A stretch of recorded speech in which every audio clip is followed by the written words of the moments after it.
صلی اللہ علیہ وسلم کے وصال ظاہری کے ایام قریب آئے تو حضور نے سرخ پٹی باندھی، تیز بخار ہے نبی کریم کو، دو صحابہ سہارا دے کے مسجد میں لائے، نبی پاک علیہ السلام کو بظاہر سہارا دے کے لایا گیا۔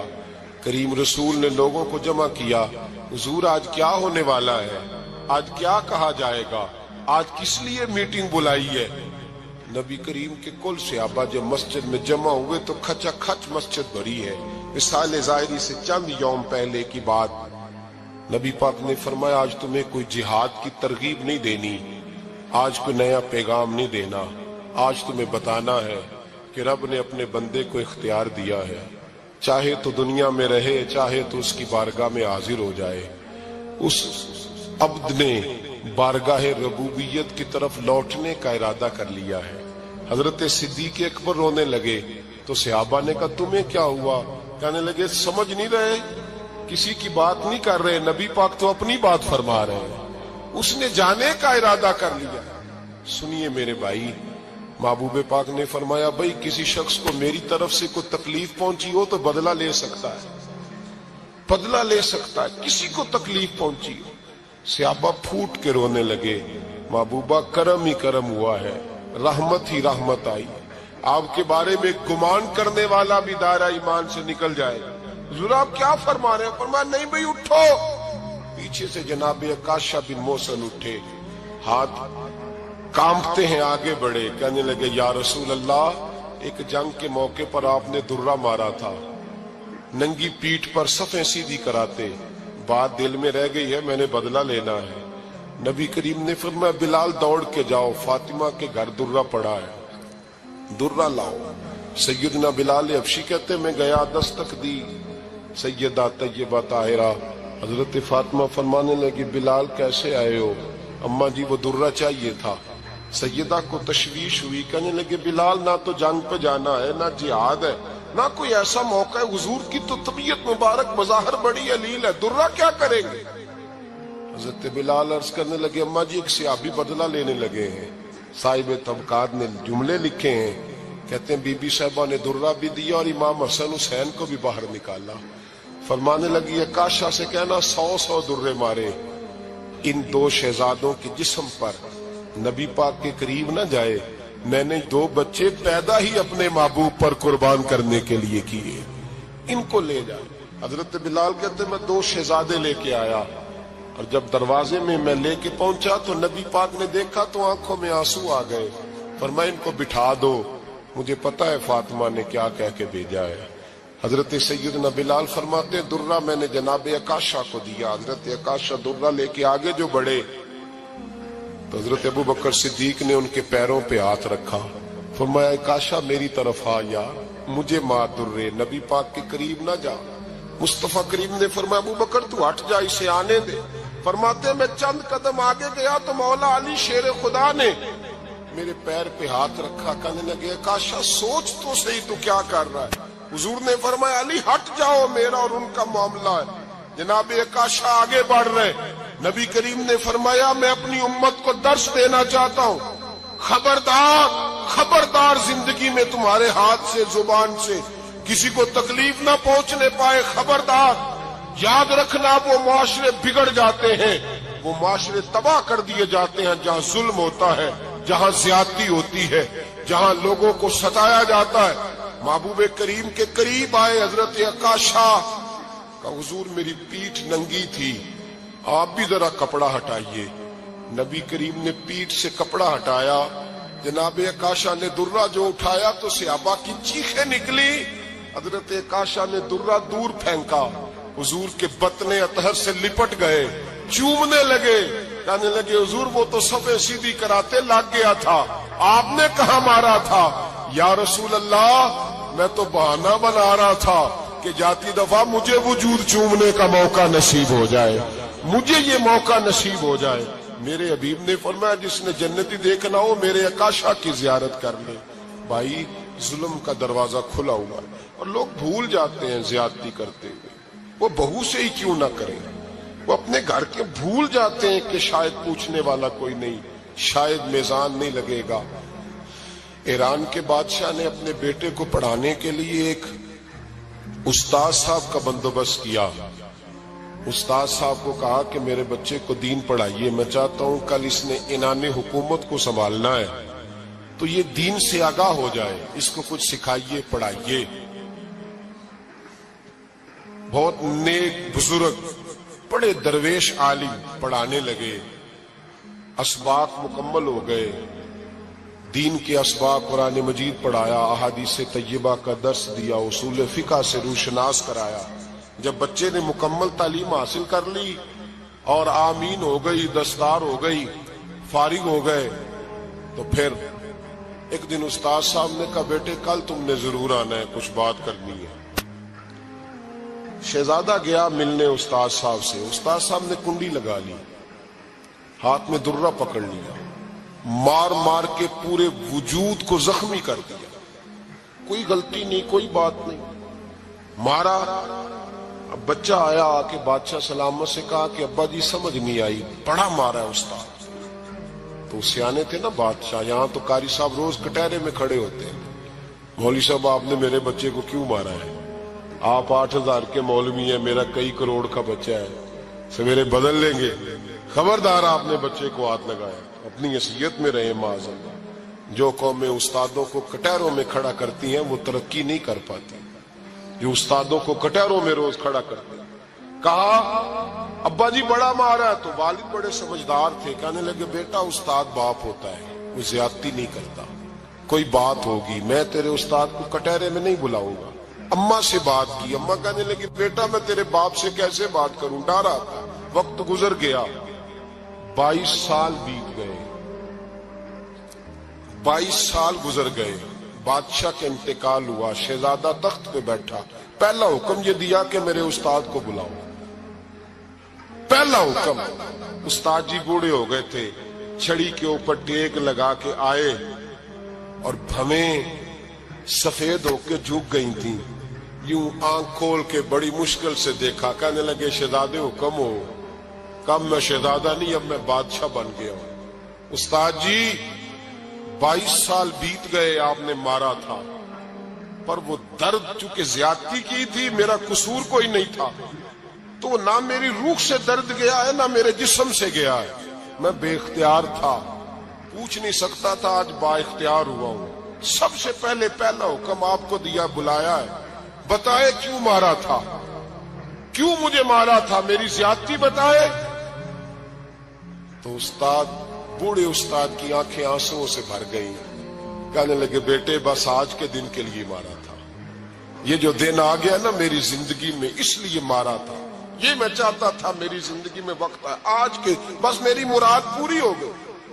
کہ صاحب کس لیے، مجھے بھی سمجھائے. آپ فرمانے لگے کتنی دیر ہو گئی تجھے مار کھائے ہوئے، کتنا زمانہ بیت گیا. کہنے لگا 22 سال. فرمایا زخم بھولے تو نہیں، درد ختم تو نہیں ہوئی، تمہیں بات 1 منٹ کے لیے بھی تمہارے حافظے سے محو تو نہیں ہوئی. کہ استاد جی روز رات کو یاد آتی، روز خیال آتا تھا. استاد کہنے لگے بھائی تو بے اختیار تھا، پوچھ نہیں سکا، 22 سال تجھے یاد رہا. مجھے پتا تھا تو ایک دن حکمران بنے گا، میں نے تجھے اس لیے مارا تھا کہ بیٹے یاد رکھنا، کسی پہ ظلم نہ کرنا. اگر تجھے 22 سال تک یاد رہا ہے تو جس پر تو ظلم کرے گا اسے بھی قیامت تک یاد رہے گا. اور یہ یاد رکھنا تو آج با اختیار ہوا تو تو نے مجھے بلا لیا ہے، قیامت کے دن غریب با اختیار ہو جائیں گے، مظلوم با اختیار ہو جائیں گے. وہ با اختیار ہوں گے للہ الواحد القہار، رب کریم کی بارگاہ کے اندر ان کا اختیار ہوگا، اکیلے اللہ کی حکمرانی ہوگی. پھر وہ بلائیں گے بڑے بڑے کج کلا، دنیا میں جن کی پگڑیاں اونچی تھی وہ سر جھکائے کھڑے ہوں گے. دنیا میں جو ڈکٹیٹر بنتے تھے ان کی پشتیں لال ہوں گی، ان کو غدار لکھا جائے گا، قیامت تک نہیں بھولے گا. ظلم کرنا تو سوچ سمجھ کے کرنا، اتنا کرنا جتنا تم سہ سکتے ہو، اتنی زیادتی کرنا جتنی قیامت میں تم برداشت کر سکتے ہو. میرے نبی کریم صلی اللہ علیہ وسلم نے فرمایا ظلم سے بچو، یہ قیامت کے اندھیروں میں سے ایک اندھیرا ہوگا. زندگی میں زیادتی نہ کریں. اگر تھوڑی دیر کے لیے کوئی چیز برداشت کر جائیں گے تو وہ فائدہ دے جائے گی، کچھ دیر کے لیے اگر سہ جائیں گے تو نفع مل جائے گا، سہنے کی کوشش کریں لیکن زیادتی نہ کریں، نظر کو، سوچ کو، ذہن کو پاک رکھیں۔ اور میرے بھائی زندگی پوری ظلم سے بچیں، زیادتی سے بچیں۔ امیر المومنین حضرت جناب سیدنا عمر فاروق رضی اللہ تعالیٰ عنہ رات گھر میں تھے تو رونے لگے، بڑی دیر تک روتے رہے۔ والدہ اٹھی تو صاحبزادے سے کہنے لگی پتہ کرو تمہارے باپ کو کیا مسئلہ ہے۔ شہزادے آئے، کہنے لگے امیر المومنین والد گرامی کیا ہوا؟ تو حضرت عمر فاروق کہنے لگے بیٹا اپنی اماں کو بلاؤ۔ والدہ آ گئی، کیا بات ہے؟ کچھ طبیعت خراب ہے تو حکیم کا بندوبست کیا جائے۔ تو حضرت عمر کہنے لگے کچھ بھی نہیں، آج مسجد سے نکلا ہوں تو نبی پاک کے صحابہ میری تعریفیں کر رہے تھے۔ یہ حضرت فاروق اعظم کے وصال کے قریب کے دن ہے۔ تعریفیں تو حضرت یہ رونے کی بات ہے کہ خوش ہونے کی؟ آپ فرمانے لگے نہیں، سوچتا ہوں باہر تو میں اچھا رہا ہوں، پتہ نہیں گھر میں ہی کوئی زیادتی نہ ہو گئی ہو، پتہ نہیں تمہارے ساتھ بھی میرے معاملات ٹھیک تھے کہ نہیں، صحابہ تو تعریف کرتے ہیں، رو رہا ہوں تمہاری وجہ سے نہ الجھ جاؤں، بیوی ہی نہ کہے میرا حق ہی ادا نہیں کیا۔ یہ لفظ کہتے کہتے پہاڑ ہے یہ شخص، کیسر و کسرا کامتے ہیں۔ حضرت عمر رو پڑے، بی بی سے کہنے لگے مجھے اللہ کی رضا کے لیے معاف نہیں کر دیتی؟ میرے اوپر بوجھ تھا امت کا، میں ساری رات مدینے کی گلیوں میں پھرتا تھا، دن سارا مسجد میں گزرتا تھا، میں تجھے وقت نہیں دے پایا، معاف نہیں کر دیتی؟ تو زوجہ کہنے لگی نہیں عمر، میں نے بھی زندگی میں اپنا کوئی سکھ چین نہیں دیکھا، کوئی چاؤ پورا نہیں کیا، میں کیسے معاف کر دوں؟ میں نہیں معاف کرتی۔ حضرت عمر زمین پہ بیٹھ گئے، رونے لگے، کہنے لگے چل معاف کر دے۔ کہنے لگی ایک وعدہ کرو، قیامت کے دن رب کریم کی بارگاہ میں میری سفارش کرو گے؟ اللہ کی بارگاہ میں عرض کرو گے کہ اللہ اچھی تھی، مجھے کپڑے دھو کے دیتی تھی، روٹی پکا کے دیتی تھی، میری عزت کی محافظ تھی؟ جناب عمر کہنے لگے تیرے ساتھ وعدہ ہے، رب اپنے فضل سے عمر کو جنت دے گا تو عمر تجھے جنت میں ساتھ لے کر کے جائے گا، تیرے ساتھ وعدہ ہے۔ میرے بھائی جن کے دلوں میں احساس تھا کہ ہم سے کوئی زیادتی نہ ہو جائے کسی جگہ، وہ تو یہاں تک معاملہ کرتے تھے، یہاں تک ان کا خیال رہتا تھا۔ عزیزو، ایک تو نظر میں حیا پیدا کریں، والدین کی بہت بڑی ذمہ داری ہے۔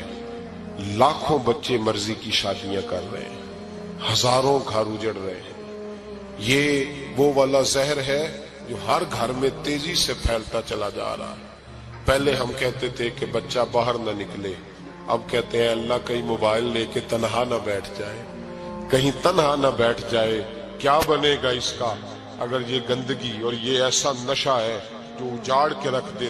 بخاری شریف میں حدیث ہے، قاضی ایاز مالکی رحمت اللہ علیہ نے بڑی تفصیل سے لکھی ہے، راوی حضرت انس بن مالک ہیں۔ ایک بندہ بڑی دور سے آیا نبی پاک صلی اللہ علیہ وسلم کی زیارت کے لیے، بڑی دور سے۔ عرب کے جو سردار ہوتے تھے ان کے بڑے ناز نخرے ہوتے تھے، وہ خیر آج بھی ہیں، پروٹوکول کا ماحول آج بھی، یعنی وزیر صاحب کے آگے دو چار گاڑیاں نہ ہوں تو ان کو مزہ ہی نہیں آتا، پولیس والے آگے پیچھے بھاگیں تو، حالانکہ ان کو نہیں پتا کہ جو پولیس والے آگے پیچھے بھاگ رہے ہیں نا، یہ حکومت بدلی تو گرفتار کرنے بھی انہوں نے ہی آنا ہے، لیکن وہ بڑا مزہ آتا ہے جب لوگ گاڑی کے پیچھے بھاگتے ہیں۔ کیا بات ہے جناب، بڑی بات۔ اور ہماری طبیعتوں میں پتہ نہیں کون سی، تو نبی پاک صلی اللہ علیہ وسلم کی خدمت میں وہ شخص بڑی دور سے آیا، تو عرب کے بادشاہوں کا مزاج تھا، پروٹوکول بڑا چاہتے تھے، ان کا تو یہ طریقہ تھا کہ حکمرانی کرنی ہے جیسے بھی ہو۔ اگر کسی غلام نے دھوپ میں بندھا رہ گیا، اونٹ اور چھاؤں میں نہیں باندھا تو درے مارتے تھے، اور اگر اس نے کھول کے باندھ دیا تو پھر بھی مارتے تھے، کہتے تھے اتنا سیانا ہو گیا تو انہیں پوچھا ہی نہیں، خود بخود ہی باندھ دیا۔ وہ شخص حضور کی بارگاہ میں آیا، اور بہت سارے لوگوں کے پاس کیونکہ وہ جاتا تھا اپنے سربراہ کا پیغام لے کے، تو وہ کانپ رہا ہے جب حضور کی بارگاہ میں گیا، ڈر رہا ہے۔ اب ذرا بات کو سمجھنا، نبی پاک صلی اللہ علیہ وسلم نے اس سے فرمایا کیوں ڈرتے ہو؟ سادہ آدمی ہے، دیہاتی ہے، بدو ہے۔ اللہ کے رسول نے تھپ کی دی، کیوں ڈرتے ہو؟ تو کہتے حضور مجھے آداب نہیں آتے، اور مجھے ڈر آتا ہے کوئی بات اگر ایسی ہو گئی آپ مدینے کی حکومت کے سربراہ ہیں تو کہیں آپ ناراض نہ ہو جائیں۔ حضرت انس بن مالک فرماتے ہیں بات کہاں کی تھی پہنچ کہاں گئی، جب اس نے یہ کہا نا کہ آپ تو حکومت کے سربراہ ہیں کہیں کوئی غلطی نہ مجھ سے ہو جائے، تو نبی پاک کی آنکھوں میں آنسو آ گئے، حضور رونے لگے اور نبی پاک صلی اللہ علیہ وسلم فرمانے لگے نہ بھائی تو کسی حکومت کے سربراہ کے پاس نہیں آیا، نہ تو اس بیٹے کے پاس آیا ہے جس کی ماں گوشت کے خشک ٹکڑے کھا کے بھی گزارا کر لے گی۔ میں تو ایک غریب ماں کا بیٹا ہوں،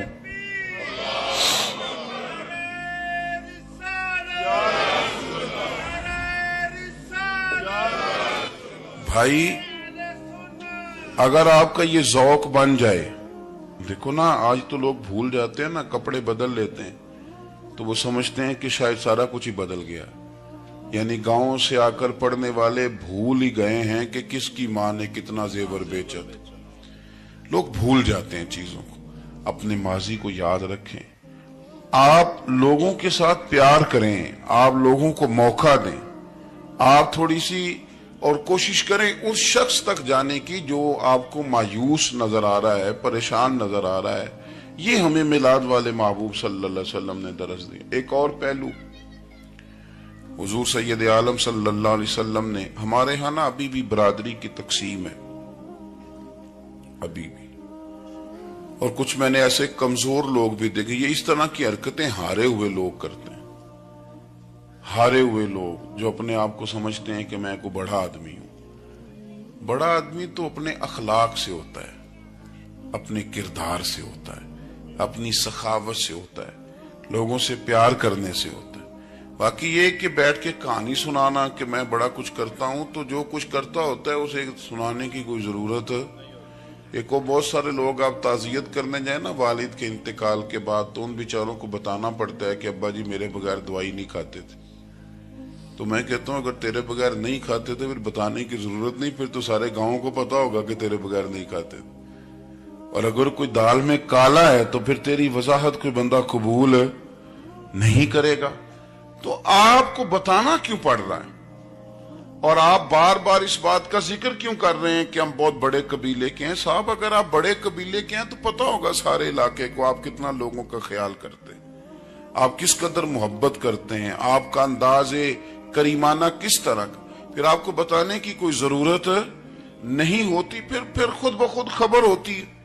حضرت سیدنا ابو ذر غفاری رضی اللہ تعالیٰ عنہ، قبیلہ بنو غفار ایک بڑی شاخ تھی قبیلوں میں سے، جو لوگ اس زمانے میں مالدار قبیلوں سے تعلق رکھتے تھے ان میں سے ایک بڑا نام تھا۔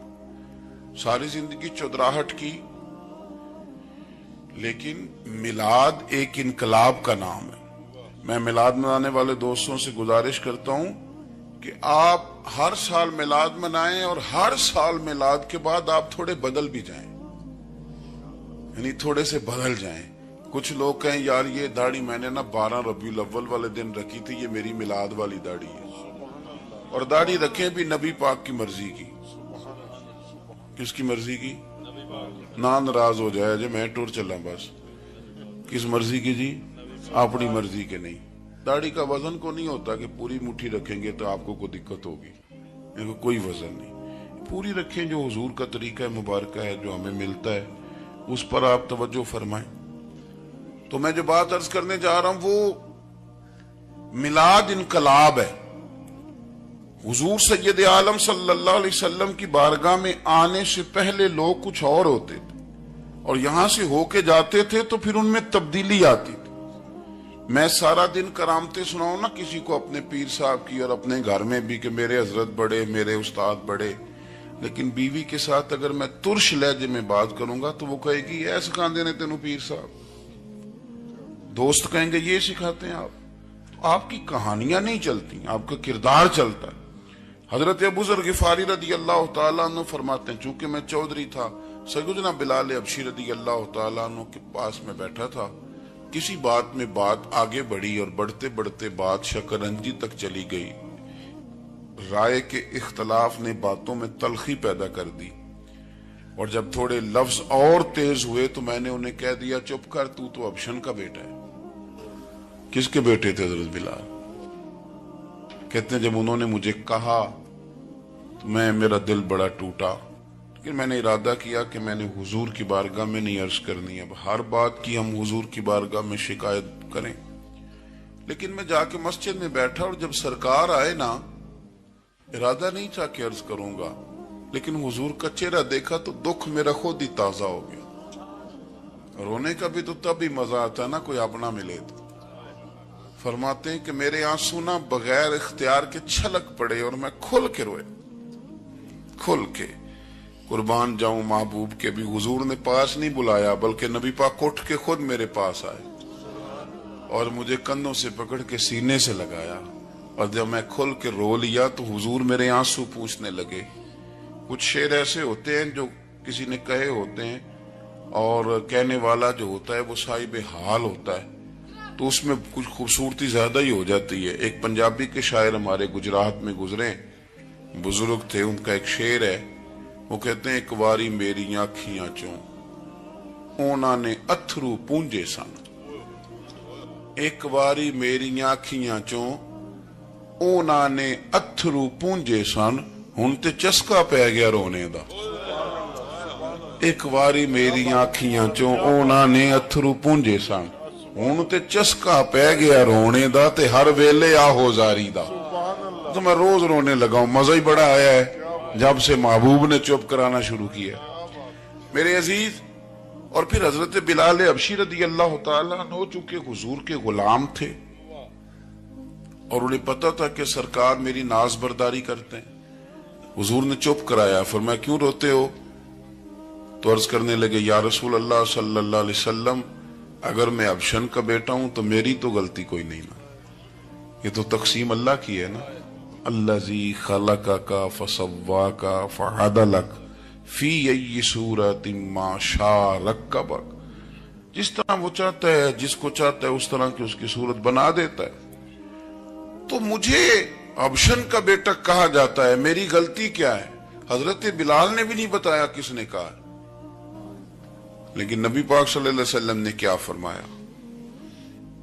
امام یوسف صالحی نے لکھا ہے، ذرا غور کرنا بات پر، تسلیاں لوگ اور رنگ میں بھی دیتے ہیں، پر یہ تسلی بڑی انوکھی ہے۔ حضور فرمانے لگے بلال اگر تو ابشن کا بیٹا تو پریشان کیوں ہوتا ہے؟ کالے رنگ والی ماں کا بیٹا ہے تو پریشان کیوں ہوتا ہے اگر تیری والدہ کا رنگ کالا ہے تو؟ عرض کی حضور آپ کیا فرمانا چاہتے ہیں؟ تو سرکار فرمانے لگے میں دو ماؤں کا بیٹا ہوں، ایک جناب آمنہ جنہوں نے مجھے پیدا کیا، اور ایک حضرت ام ایمن جنہوں نے میری پرورش کی، مجھے بڑا کیا۔ حضور فرمانے لگے میری ماں آمنہ کا رنگ گورا تھا اور میری ماں ام ایمن کا رنگ کالا ہے۔ تو فرمایا اگر تجھے کسی نے کالے رنگ والی ماں کا بیٹا کہا تو اسے کہہ دینا مدینے والی محبوب کے بھی تو ایک والدہ کا رنگ کالا ہے، تو کہہ دینا۔ حضرت بلال کہتے ہیں کہ وہ اس طرح کی تسلی تھی، طفل تسلیاں نہیں جس طرح کی ہمیں دی جاتی، وہ اس طرح کی خوبصورت تسلی تھی کہ اس کے بعد میرا دل ایسا ٹھنڈا ہوا، پھر کسی کا تانا تانا نہیں رہا، پھر کسی کی